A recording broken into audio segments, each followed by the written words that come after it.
Bueno, pues, un momentico, ¿dónde estoy yo? Bueno, pues me encanta iniciar esta tertulia hoy con otro tema muy interesante, científico. Nos acompaña Liliana López Kleiner. Liliana es bióloga de la Universidad Nacional, tiene una maestría en biometría ante la Universidad de Lyon 1 y tiene un doctorado en estadística aplicada en AgroParisTech en Francia. Sus áreas de investigación son la estadística genómica, biología de sistemas, redes biológicas y desde hace 13, casi 14 años es profesora en la Universidad Nacional en el Departamento de Estadística en la sede de Bogotá.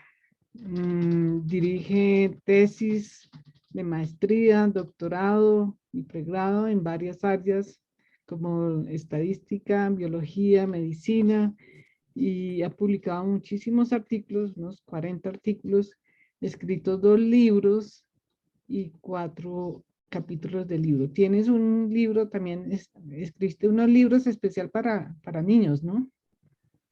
Está en proceso, sí. Bueno, que se me hace que esos libros son como para nosotros, como para los, en todo este, en todo este campo tan técnico y tan científico. Pues Liliana, muchísimas gracias por acompañarnos. El objeto de las tertulias es tener como ese marco científico, técnico, tanto en terminología como en conocimientos generales, porque pues creemos que un traductor, sobre todo también un intérprete, si ha oído el tema una vez, por lo menos cuando le toque ya profesionalmente, le va a quedar muchísimo más fácil recordar y sobre todo entender algunos conceptos. Entonces, por eso, y creo que tú fuiste una de las que asistió a las primeras tertulias de la ACTI que hicimos recién que empezamos la ACTI en el convenio Andrés Bello, que hicimos de varios temas y entre ellos había un profesor de biología también, ¿no? De los Andes. Así que retomamos esa idea este año y vamos a ver cómo nos va. Bienvenida y muchísimas gracias por acompañarnos. Pues el micrófono es tuyo. Bueno, muchísimas gracias por la invitación, por la presentación y pues los felicito por organizar estas tertulias porque creo que sí es de todas formas de interés general hablar de estos temas, más allá de que pueda servir en algún contexto. Entonces voy a compartir mi pantalla y voy a empezar.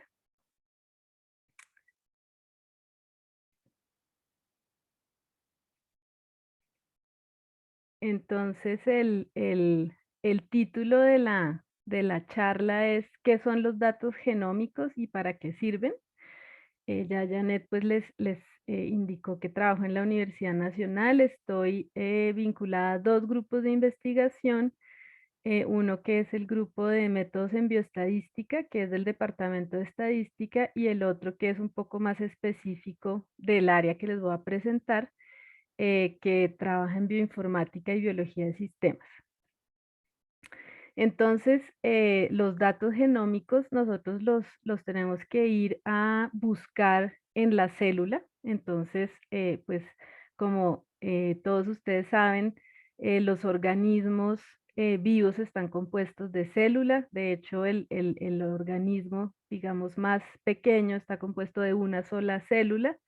Y en esa célula pues suceden muchos procesos que llamamos procesos moleculares porque son cambios que suceden a nivel de las moléculas dentro de los diferentes compartimentos o organelos de la célula. Y pues en la célula es donde se alberga nuestro material genético. Generalmente nosotros cuando hablamos de ese material genético, pensamos únicamente en los genes, pero pues ese genoma, como se llama, está compuesto de genes y de otras cosas. En las células eucariotas se encuentra dentro del núcleo, y pues ahí cuando se transcriben los genes es que nosotros vemos fenotipos observables, digamos, en los organismos, o ahí también es donde suceden todos los procesos que suceden en reacción a cualquier cambio en el medio ambiente. Entonces, si queremos saber cómo reacciona una célula a algún digamos, efecto, cambio que haya en el medio ambiente o en el mismo cuerpo, si estamos hablando de un cuerpo que está compuesto de varias células, pues digamos que la respuesta para entender esos procesos moleculares va a estar ahí dentro de la célula. Entonces, la célula pues está compuesta de muchas cosas y el área de la biología que se ocupa de medir, secuenciar, detectar, digamos, observar, pues no se puede porque estamos hablando de moléculas que son muy pequeñas y no se pueden ver, pero digamos de detectarlas de alguna manera es la biología celular y molecular. Entonces, cuando vamos a alguna célula a disecar un poco cuáles son las moléculas que están ahí, pues tenemos una cantidad de moléculas importantes. Entonces, algunos, pues ustedes conocen como los carbohidratos o azúcares. Vamos a encontrar los nucleótidos que justamente conforman varios de ellos juntos el material genético, el DNA, que es ahí donde están nuestros genes. Tenemos las proteínas, que a su vez están compuestas de algo más pequeño que son los aminoácidos, y tenemos lípidos. Y digamos que está la molécula sencilla, pero pues hay procesos biológicos dentro de la célula o luego después de la célula que hacen pues que se conforme una molécula más complicada, y finalmente tenemos estructuras dentro de la célula que ya son reconocibles, algunas con el microscopio, pues depende un poco del tipo de célula o del organismo que estemos observando. Entonces la biología celular y molecular lo mide todo adentro de la célula. Entonces hay, digamos, experimentos. em, por acá tengo una fotico, que indirectamente van a extraer alguno de esos materiales y a detectarlo, por ejemplo, con una tinción que es fluorescente. Entonces, aquí tenemos una separación de DNA, por ejemplo, fragmentado, no está todo junto, y el hecho de separarlo en estos geles hace que se separe por cantidades, y ahí es donde con de nuevo experimentos de biología molecular se puede teñir para detectar, incluso para cuantificar, por ejemplo, el DNA, pero algo muy parecido vamos a tener si queremos cuantificar proteínas, etcétera. Entonces, este es como el escenario, que es meterse adentro de una célula a medir todo eso. Y pues, ¿para qué medimos o detectamos? Pues para entender mejor los procesos biológicos. Esta otra experimento que nos lleva a secuenciar, pues todos ustedes han oído que se secuencian los genomas, es identificar uno a uno todos los nucleótidos que conforman, por ejemplo, el DNA, pero uno también puede secuenciar proteínas, por ejemplo.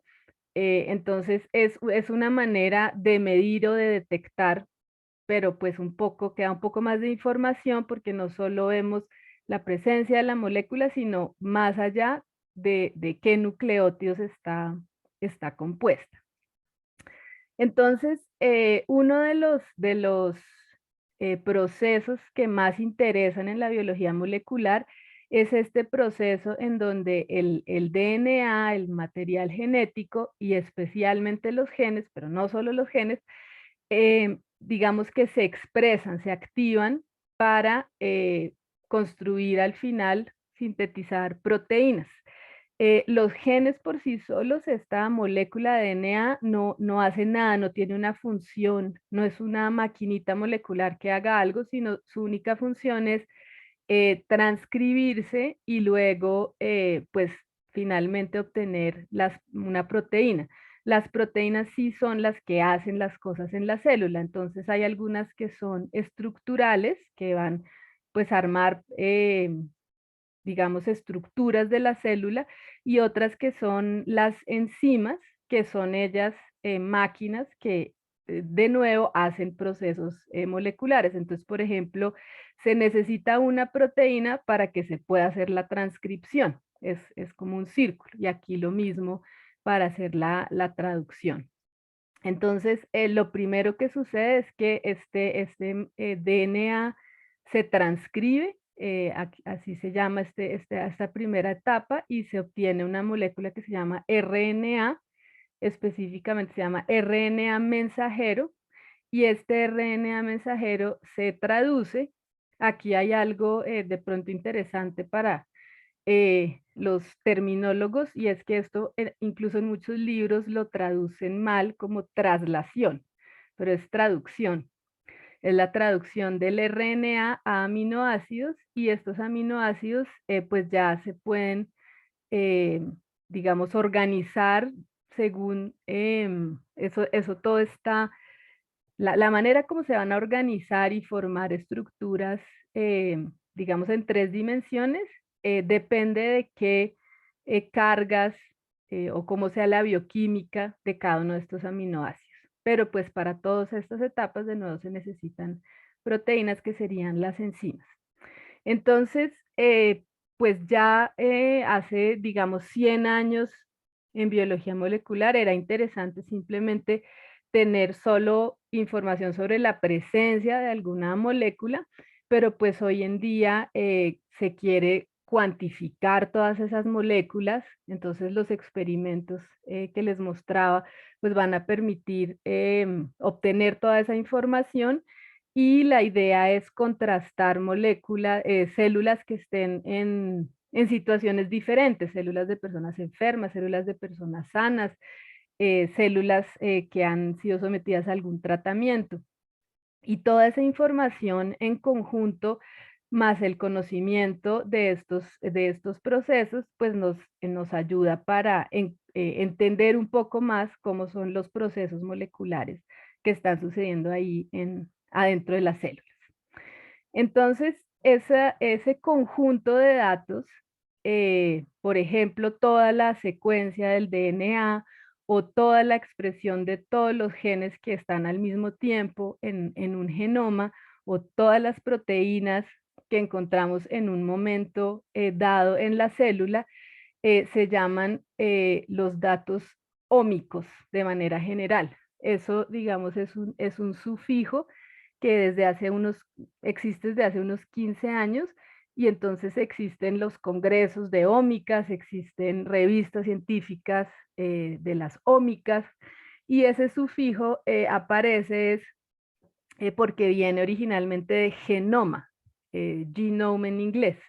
Entonces, si yo mido, pues la información de un gen, es la información de un gen, pero si mido la información de todos los genes al tiempo, estoy teniendo información sobre todo el genoma.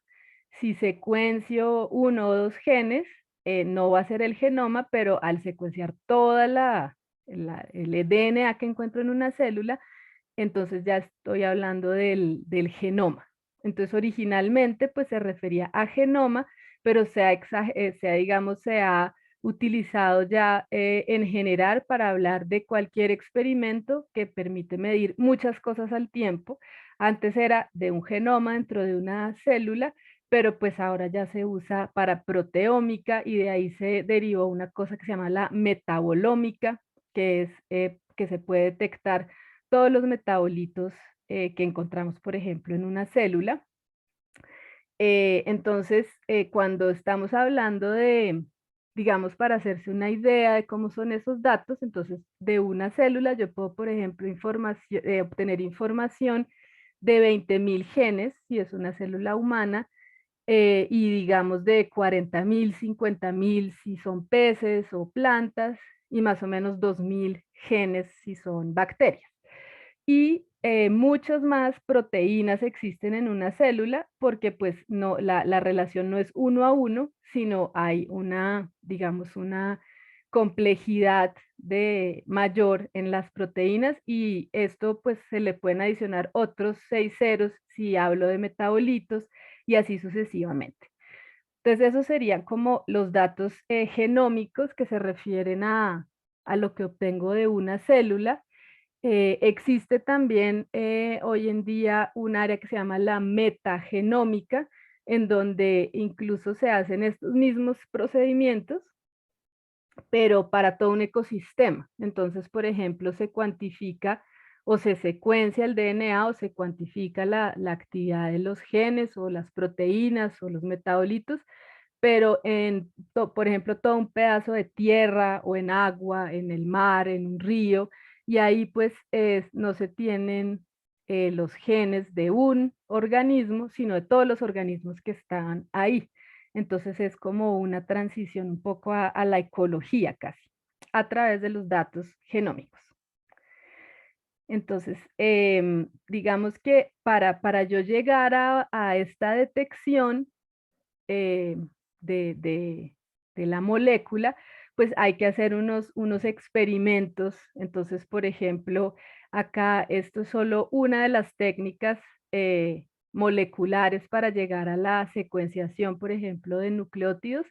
Entonces, uno tiene que mezclar pues el DNA que le interesa secuenciar con todas estas otras moléculas que van a realizar una reacción química o bioquímica en el tubo de ensayo. Eso ya no está dentro de la célula, sino el DNA se ha tenido que extraer, y digamos que con técnicas que son propias de la biología molecular, entonces se puede llegar a tener una reacción que finalmente le permita a uno cuantificar y detectar los nucleótidos. Entonces, la secuenciación pues es una, una técnica muy importante, y una de las técnicas en las que se basa la secuenciación o sin la cual no sería posible es la PCR, que ahora todos conocemos por las pruebas PCR que se hacen para el COVID. La PCR significa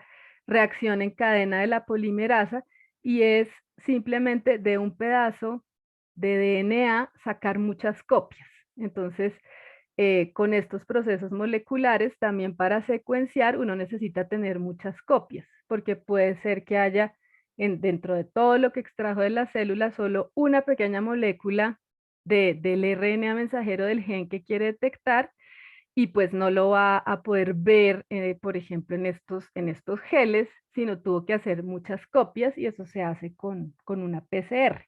Entonces lo que se hace en esa PCR es hacer muchas copias del genoma del virus, del SARS-2, para poderlo detectar. Y se hacen copias solo de lo que uno quiere con estas moléculas que pues son conocidas previamente, porque se había secuenciado desde diciembre del 2019 prácticamente el genoma de ese virus. Entonces se conocían sus nucleótidos. Con eso pues fue posible hacer la PCR y bueno, la secuenciación también. Entonces, ¿qué hacen los biólogos moleculares con toda esa información? Resulta que en esta área de las ómicas hay como un acuerdo entre los científicos, y es que nadie puede publicar un artículo reportando algo sobre datos genómicos sin que sin que haya puesto públicos los datos, o sea, los datos completos de la cuantificación del ADN, de la secuenciación, etcétera. Y entonces se han armado unos sitios que se llaman bancos de datos, y se llaman justamente bancos de datos genómicos. Entonces acá les estoy mostrando el pantallazo de uno, que es el del NIH en Estados Unidos. Existe también uno europeo y también uno en Japón. Y bueno, hay otras bases de datos genómicas más pequeñas, pero digamos, esta representa bien la filosofía. Los datos muchas veces son redundantes. Los científicos los publican en uno de estos bancos de datos para poder publicar los resultados de su investigación, y los otros, digamos, se actualizan alimentándose con esos datos. Entonces, dentro de ese banco de datos hay muchas bases de datos. Entonces, las bases de datos van a ser ya por área. Entonces, por ejemplo, este que se llama GO, Genome Expression Omnibus, es ese nombre un poquito extraño. Entonces va a recoger la expresión de los genes, que es la cuantificación de RNA mensajero. Pero, por ejemplo, está en la base de datos de genomas, ahí están todas las secuencias de todos los organismos que se han secuenciado con los que se ha publicado algo. Existen, obviamente, más datos genómicos que pueden estar, por ejemplo, en manos de una farmacéutica o de algún hospital que no quiera, digamos que esté investigando cosas propias de pronto para desarrollar un producto y que no los quiera poner públicos, pero en ese caso no puede tener una publicación científica porque no se la aceptarían si no publica los datos. Sin embargo, sí podría, por ejemplo, registrar una patente.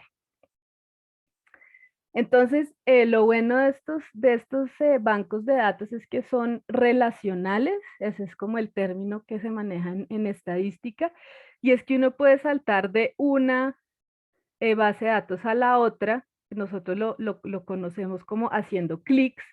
Entonces yo estoy leyendo sobre un genoma, veo un gen, puedo hacer clic y puedo tener información sobre su expresión en algún organismo, puedo saber de pronto la función de la proteína que codifica ese gen y después puedo hacer otro clic y me lleva a todos los artículos científicos que citan ese gen, por ejemplo. Entonces son unas bases de datos en donde hay muchísima información, los científicos hacen el estudio para responder a una cosa, pero como tienen públicos los datos, pues uno puede utilizar los datos y responder a nuevas preguntas biológicas analizando esos datos. Entonces, por ejemplo, ¿cómo serían esos datos? Esos datos ya una vez estructurados y bajados de esas bases de datos, pues parecen así como una tabla de Excel, en donde uno puede tener, por ejemplo, varias réplicas, puede tener varias condiciones, los genes en filas si son datos de expresión, y pues con esto puede hacerse preguntas, diversas preguntas biológicas que pues para responderlas va a tener que hacer algún análisis estadístico. Entonces acá, por ejemplo, así se ve las bases de datos de secuencia son letras. Es como si fuera un archivo de texto plano. Entonces, bueno, ahí están los datos. Ya sabemos cómo se obtienen, dónde se almacenan y después para qué se pueden usar. ¿Qué son esas, de pronto esas preguntas biológicas que algún científico se pudiera hacer sobre esos datos? Entonces, ahí es donde un científico solito, especialista de pronto en una sola área, le queda como difícil pues responder a ese tipo de preguntas. Entonces, aquí tiene que haber, pues digamos, aparecen estas áreas interdisciplinarias como la estadística genómica, la biología de sistemas, la bioinformática, que están realmente en la intersección de varias disciplinas, especialmente de la biología, de la informática y de la estadística. Entonces, digamos que un biólogo puede tener una pregunta biológica, pero pues va a requerir mucha informática para organizar esas secuencias gigantes, esas tablas gigantes, para bajarlas correctamente, interrogar esas bases de datos, relacionarlas bien y pues finalmente para responder a la pregunta necesita aplicar estadística.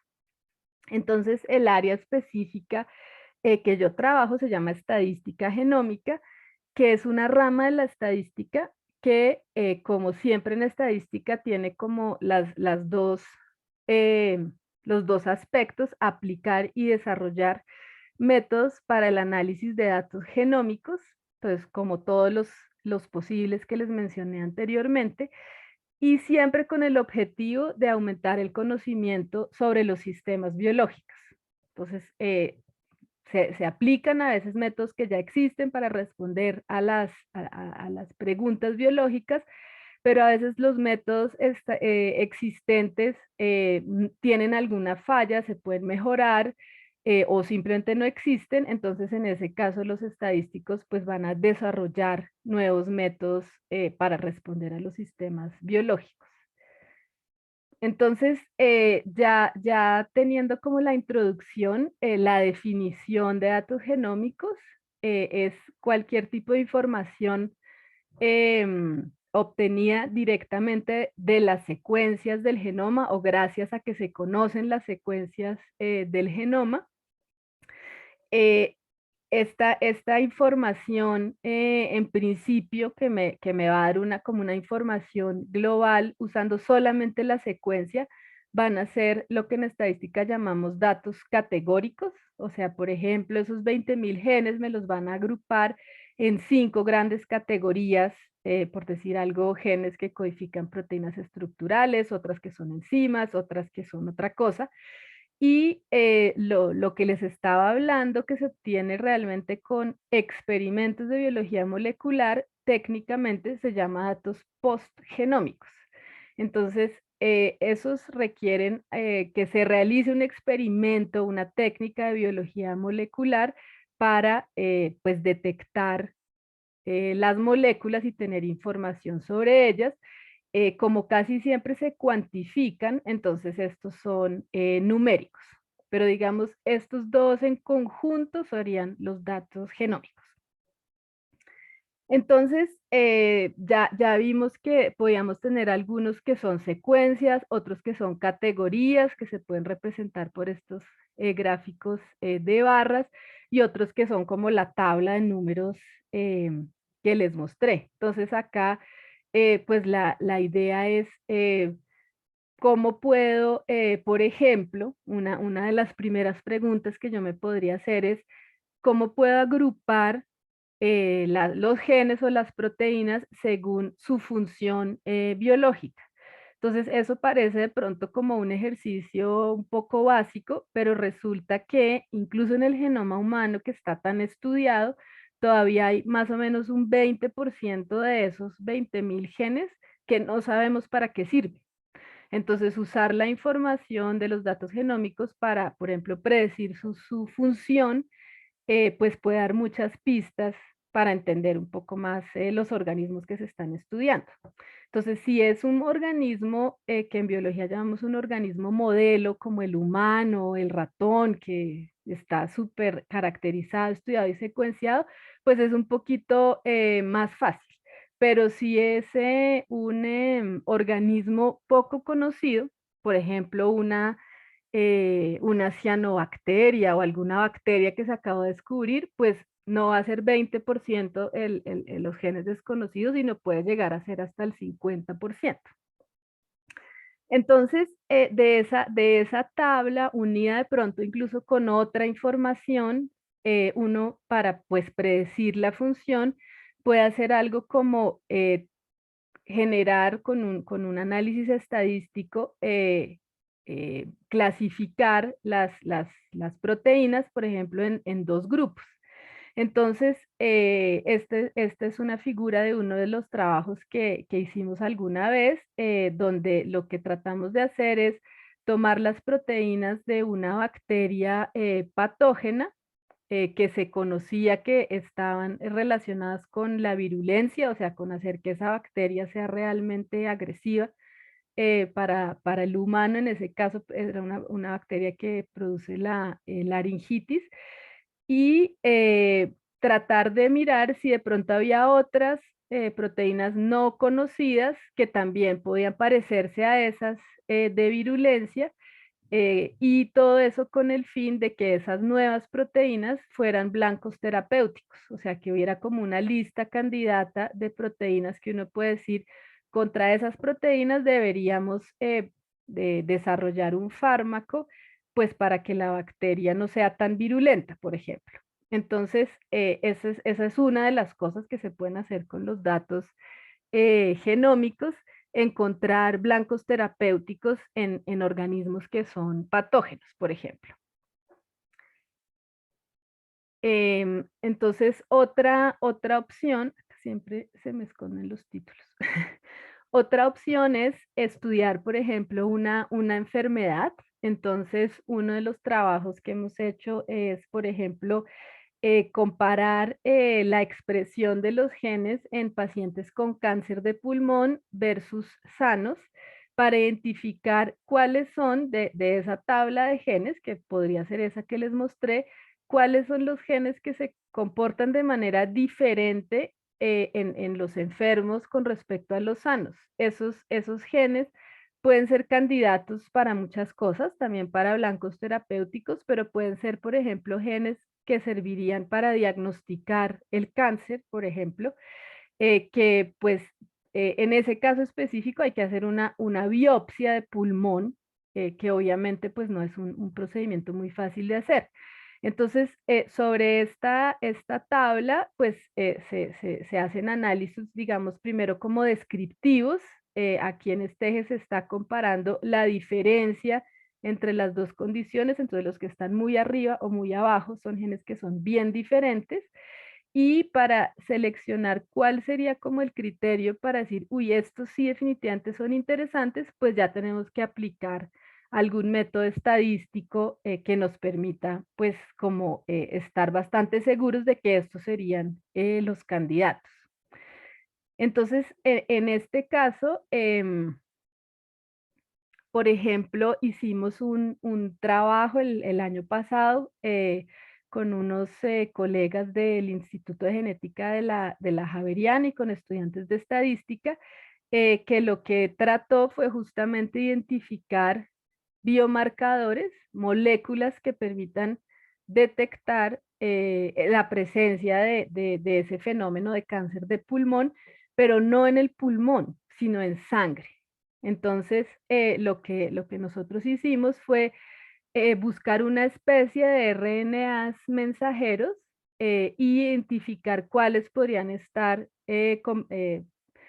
comportándose de manera diferente entre los sanos y los enfermos, y estos datos los sacamos justamente de ese banco de datos que yo les mostré. O sea, nosotros no tuvimos pacientes ni hicimos biología molecular, sino utilizamos datos que ya existían, que habían sido utilizados para otra pregunta, que se habían cuantificado entre sanos y enfermos con diferentes tipos de cáncer de pulmón, porque ahí también hay diferentes tipos.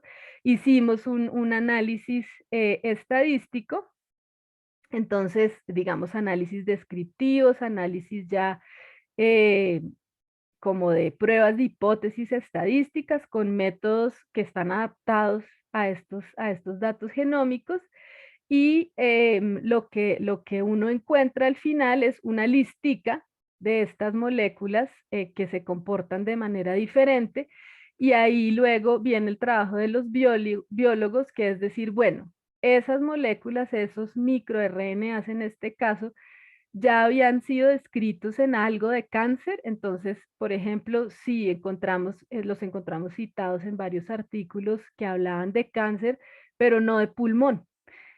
Algunos de estos incluso tenían el efecto contrario, habían sido reportados ya como que suprimían los tumores. Entonces, una vez que uno tiene digamos, los datos, hace el análisis, ahí sí necesita los biólogos y los expertos en el área para entender qué es lo que le están diciendo esos análisis.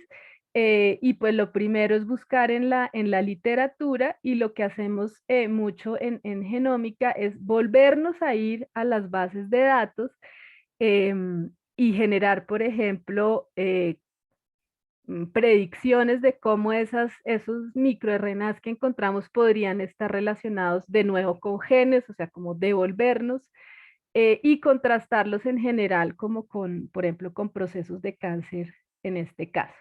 Entonces, después de que uno ha hecho todo ese trabajo, pues digamos que todos esos resultados los, los, em, los escribe en un artículo científico. Entonces esto se ve así, es un manuscrito. Este es el tipo de resultados que nosotros entonces ya Después de hacer todo eso, enviamos a las revistas para que nos los evalúen. Aquí están pues todos los colaboradores. Un artículo de estos, yo creo que casi nadie lo puede hacer solo, siempre hay muchos coautores, entonces están los primeros tres son estudiantes, por ejemplo, en este caso, y aquí estamos las dos profesoras, la bióloga experta en cáncer de pulmón y yo que pues seríamos autores de ese artículo cuando nos lo acepten, porque no es tan fácil tampoco que acepten los artículos. Entonces, ¿dónde encuentra uno eso? En revistas especializadas que otros investigadores leen, así como nosotros pues buscamos en esas revistas para entender nuestros resultados y pues aumentar cada vez más el conocimiento. Y pues también se publican en revistas clínicas que leen los médicos y pues la idea es que finalmente, después de varios años a largo plazo, por ejemplo, biomarcadores que nosotros encontramos en cáncer, algún día sí se usen, por ejemplo, en una prueba de diagnóstico de cáncer de pulmón. Ustedes, por ejemplo, saben que hoy en día para detección de cáncer de ovario se usa, por ejemplo, si la persona ha estado en contacto con el papilomavirus, o para cáncer de próstata se hacen unos exámenes primero en sangre y ya cuando hay algún tipo de indicio del riesgo, se procede a hacer los otros exámenes ya físicos. Y pues la idea es que esto que encontramos acá algún día funcione así también para el cáncer de pulmón, como un futuro test diagnóstico que puede servir para decir si la persona tiene la enfermedad, si tiene algún riesgo, o incluso a veces se puede hilar más fino y dependiendo de, digamos, de la dosis del biomarcador que se encuentre, incluso puede servir para decidir sobre un tratamiento. Por ejemplo, ¿necesita ya quimioterapia o todavía no necesita quimioterapia? Entonces, esos son todos esos exámenes en sangre que nos hacen todo el tiempo y ya cuando se ve algo sospechoso, sí se pasa pues a hacer una biopsia. Y todo eso empezó pues con el análisis de datos genómicos. Entonces, ¿dónde está esa información? De nuevo, pues en bases de datos. Entonces existe, por ejemplo, Google Académico. No sé si algunos pues sabían que ahí que existe esto. Entonces ahí, por ejemplo, pueden buscarme a mí o a cualquier científico y ahí están los artículos pues, que cada uno ha publicado. Y también uno puede buscar no por persona, sino también puede buscar un gen o cáncer de pulmón. Puede buscar diferentes pues, palabras o personas y pues ahí encuentra los artículos publicados. Em, entonces, sí, por ejemplo, puede poner Genomic Data también en Google Académico y bueno, le van a salir eh, 3.800.000 resultados. Entonces, sería bueno filtrar un poco la búsqueda. Y bueno, ya volviendo como al plano de Colombia, entonces, pues está, por ejemplo, la Facultad de Ciencias, donde yo trabajo. Entonces, tiene diferentes aspectos, pero tal vez como el más divulgativo es un canal de YouTube que no tienen hace tanto tiempo. Entonces, ahí lo mismo, si ustedes, por ejemplo, me buscan a mí, entonces, por eso les decía al principio que ya soy youtuber, porque ahí hay ya mucha información, pero aquí hay una cantidad de información de diferentes áreas, no solo de datos genómicos, y pues no está solo el canal de YouTube, sino también hay otros recursos en la página de la Facultad de Ciencias, por ejemplo. Y bueno, eso es como a grandes rasgos lo que quería contarles. Si tienen alguna pregunta, comentario, con mucho gusto. Bueno, muchísimas gracias, Liliana. No, pues yo pienso nomás en terminología, todo el paseo que hemos tenido, que es Sí. impresionante, ¿no? Quería preguntarte una cosita. Pues ahora con el COVID que tuvimos, se hablaba mucho del RNA mensajero, me imagino, ¿no? Sí. ¿Y por qué la gente que no se quiso vacunar, por qué, digamos, por qué tenía miedo de ese RNA mensajero? Siempre las vacunas me imagino se han manejado así, es decir, se ha hecho a través de ese RNA mensajero. ¿Por qué ahora surge ese miedo?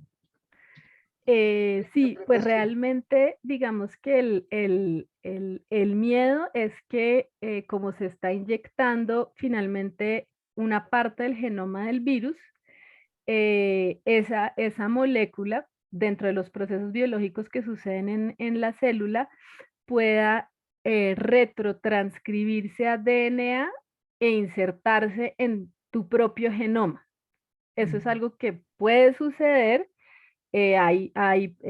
Digamos, procesos biológicos, transferencias horizontales en donde eso es normal. Entonces, por ejemplo, los retrovirus se llaman así como el SIDA, retro, porque te meten no andan ahí en la célula enfermándote, sino se quedan en tu genoma. O sea, si uno, digamos, secuencia un genoma antes de tener eh, de tener SIDA y después, pues el genoma va a cambiar porque ahí va a estar el pedacito del virus. Con el RNA solito eso no pasa, pero el retrovirus sí tiene también la proteína que permite que eso pueda pasar. Entonces, ese era un poco el miedo, pero pues en realidad, si le preguntas a cualquier científico, te va a decir, no se puede descartar, porque eso no, las cosas nunca se pueden descartar al 100%, pero pues realmente no debería existir la maquinaria molecular para hacerlo. Primero, porque no es un retrovirus. Segundo, porque la vacuna era solo un pedacito del virus y pues no venía completamente activo, sino pues uno se hubiera enfermado con la vacuna, ¿no? Entonces ese era el miedo. Y sí es novedoso. La técnica de vacunas por RNA mensajero es muy, muy nueva. Las vacunas de antes no tienen ese método. Son de otra forma. Entonces, por eso era como el miedo de que, ay, es casi que la primera vacuna de RNA mensajero que se inventan y fuera de eso nos van a vacunar a toda la población mundial y qué tal que se nos meta al genoma. Eso era un poco el miedo. Bueno, lo otro, y no sé si alguien más quiere hablar porque estoy acaparando el micrófono, pero se me hizo muy interesante eso digamos, que haya esa convención de que no se puede, que hay que publicar primero, hay que divulgar los datos primero antes de publicar. Se me hace como muy generoso, digamos, muy, tal vez lo único que en lo que nos ponemos de acuerdo todos en general en el mundo es así de maravilloso o estoy soñando. No, en ciencias existe bastante ese acuerdo. De hecho, todo el mundo trata de, cuando publica, hacer que sus publicaciones sean lo que se llama open access, o sea, que todo el mundo los pueda leer. Lamentablemente, digamos, obviamente las revistas pues tienen que vivir de algo y hay unas que cobran la suscripción o un solo artículo, o le cobran al científico para publicar. Entonces, por ejemplo, digamos, a mí me aceptan el artículo y yo tengo que pagar a veces hasta 2.000 francos suizos por esa publicación para que sea open access. Obviamente, normalmente no es el investigador el que paga, sino eso lo hacen las instituciones, la universidad o el instituto de investigación. Entonces, digamos, en la divulgación científica ya de los resultados, sí se está reduciendo ese ideal de que sea accesible a todo el mundo, pero en ciencias básicas, por lo menos, es bastante común que uno lo que quiere es que sea accesible a todo el mundo y si escribes algún código para un análisis estadístico que tú te inventaste, también es open access. Y eso es como lo que se fomenta. O sea, en ciencias, por lo menos en ciencias biológicas, sí es así. Gracias. Bueno, Liliana, muchísimas gracias. No sé los demás, pero yo por momentos me sentí como superada. Dije, terrible. porque realmente me parece un tema súper complicado.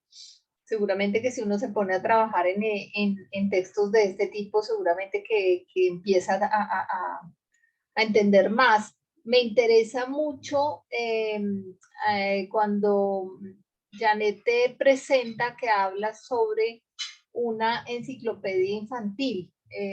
Yo me imagino que eso es divulgación científica y sobre todo para niños. Y me gustaría que nos hablaras un poquito de, o a mí me interesaría que me compartieras un poquito de qué se trata esa experiencia que estás haciendo para, en el Ok. caso de la enciclopedia. No, ahí Janet filtró información clasificada. Ay, Pero no, no, no bueno, es ningún secreto, sino que no se AR, ha hecho. Entonces, pues no puedo hablar de algo que no se ha hecho. Pero el proyecto es un libro para niños justamente sobre biología molecular y celular que estoy escribiendo hace ya pues bastante tiempo y estamos como en el proceso de terminarlo, pero no se ha publicado, o sea que no te puedo hablar más del tema.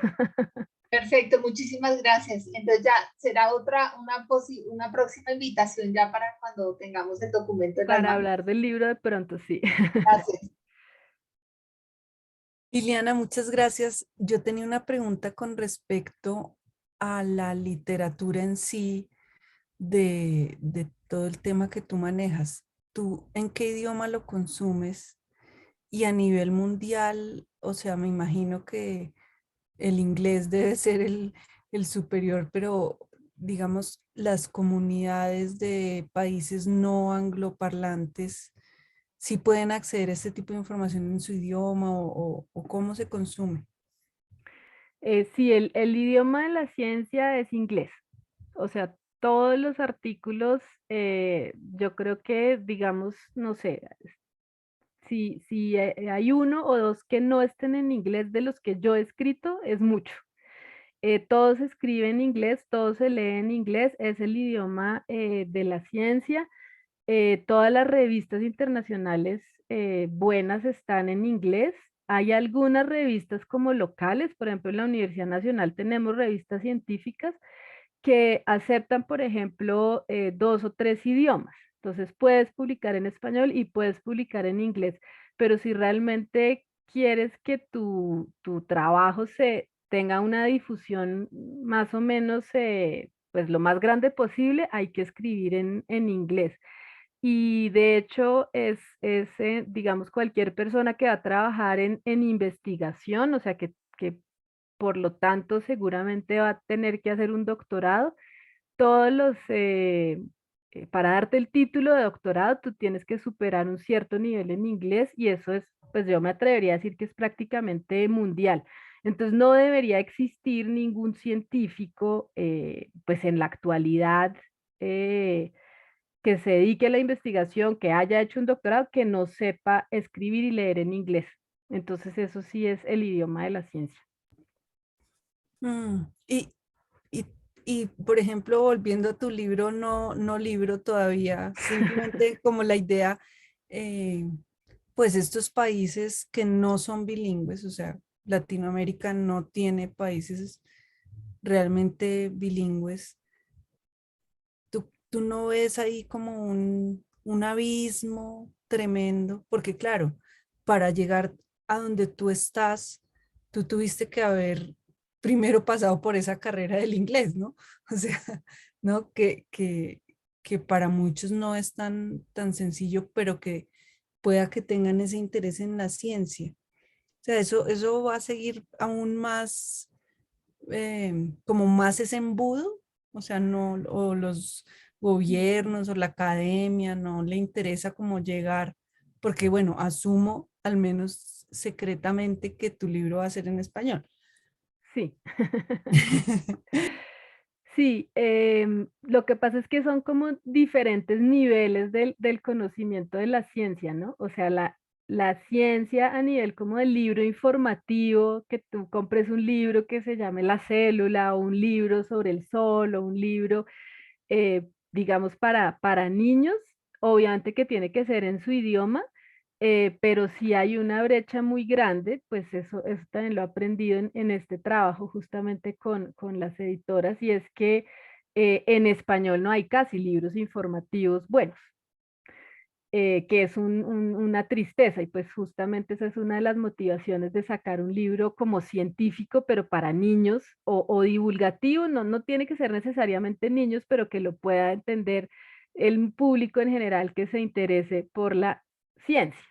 Y ya cuando estamos hablando de ciencia, nivel investigación, de publicar en revistas científicas, digamos, lo que yo hago en la parte profesional, ahí ya es en inglés, y digamos que a mí me parece un buen acuerdo, porque qué tal que tuviéramos que aprender más idiomas pues para leer sobre ciencia. Entonces está bien que se haya escogido un idioma, pero sí sería, digamos, eh,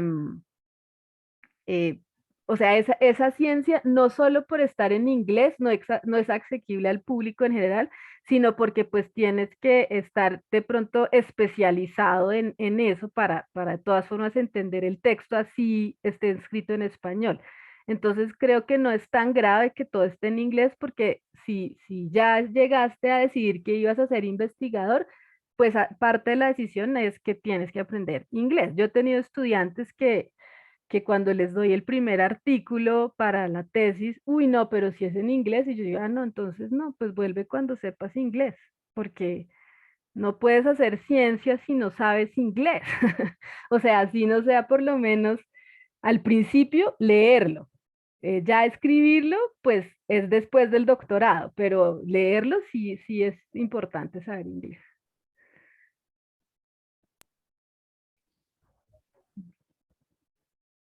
Liliana, ¿qué tan atrasados o qué tanto estamos, cómo estamos nosotros, Colombia, en tu rama, digamos, a nivel mundial? ¿Cómo nos podemos comparar? ¿Estamos muy atrasados? No, yo pensaría que no. Digamos que en la rama específica del análisis de datos genómicos, creo que somos bastante fuertes.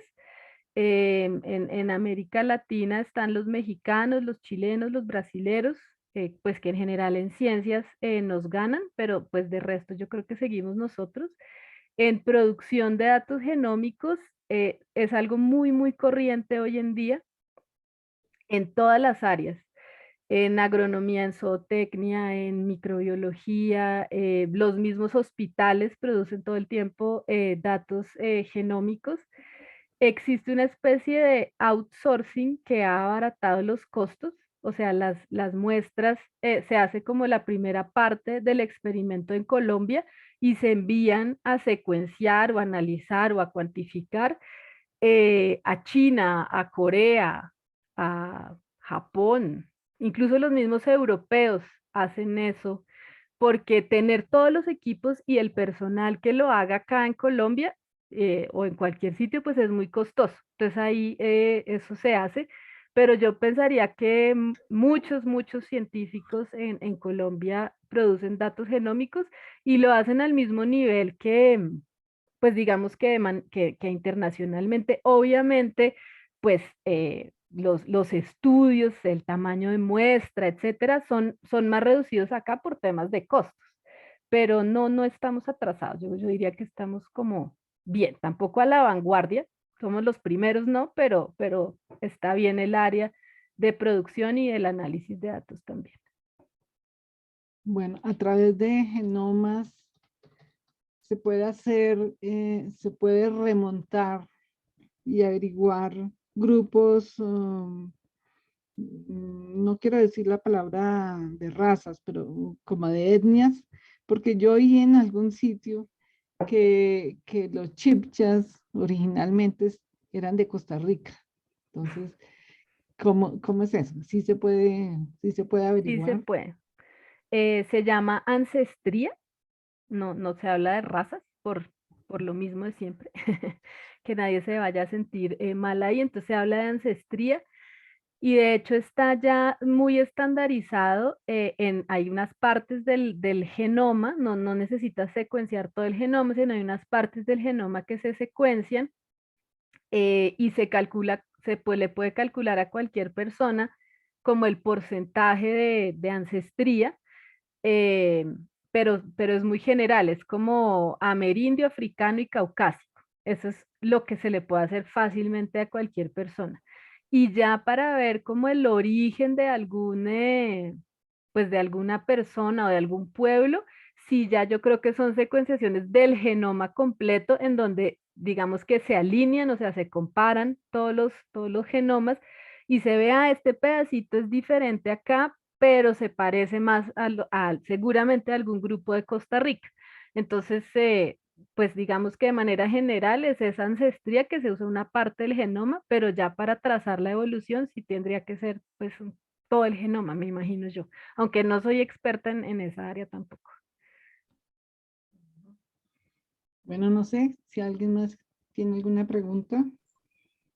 No, pregunta, no, pensando un poco en lo que dice Liliana, les recomiendo Un viaje fantástico de una película de hace unos días en Netflix, que pienso que si en el año 1947 se hubiera tenido todo esto del genoma, pues este señor que hace el viaje desde Perú hasta las Maldivas, pues seguramente se lo habría ahorrado. Entonces es interesante porque uno, digamos, los dos temas, esto de lo que nos habla Liliana. Ok, gracias.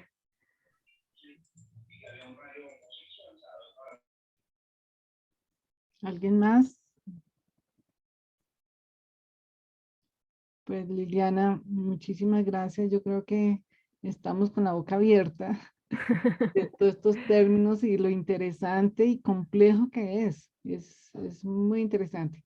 Si esta presentación fue para los niños, me pregunto si fueron de pronto un público mucho más,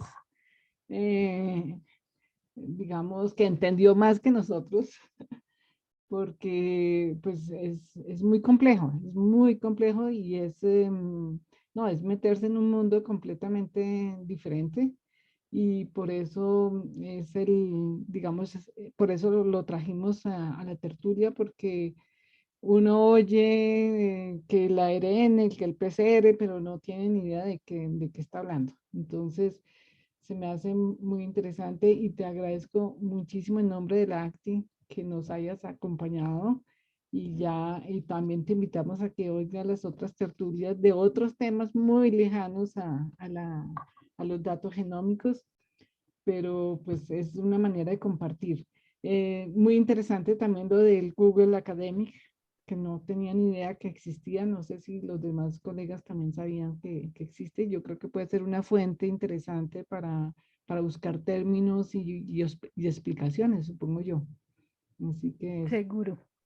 bueno, Liliana, entonces ya estaremos en contacto. Muchísimas gracias. No sé si alguien más quiere opinar algo o despedirnos.